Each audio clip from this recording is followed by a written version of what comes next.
एक बार की बात है, घर में एक चींटी प्यास से बेहाल थी। वह पानी की तलाश में इधर उधर भटक रही थी। चलते चलते वह एक नदी के किनारे पहुंची।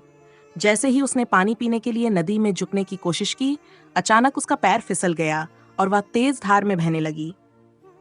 चींटी घबरा गई और अपनी जान बचाने के लिए इधर उधर हाथ पैर मारने लगी।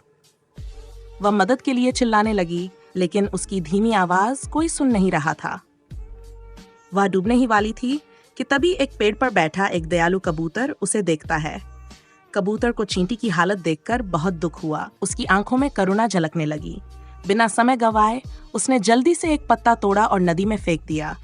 चींटी ने पूरी ताकत लगाकर उस पत्ते पर चढ़ने की कोशिश की।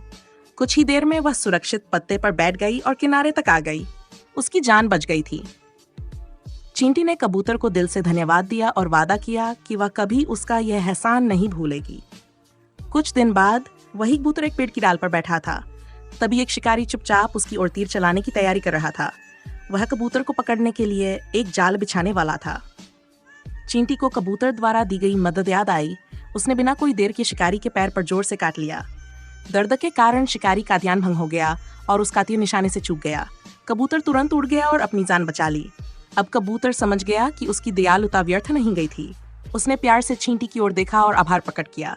दोनों की आंखों में एक दूसरे के लिए कृतज्ञता थी। इस कहानी से हमें सीखने को मिलता है कि अच्छाई का बदला अच्छाई से ही मिलता है। अगर हम किसी की मदद करते हैं तो किसी न किसी रूप में वह हमारे पास लौट कर आती है।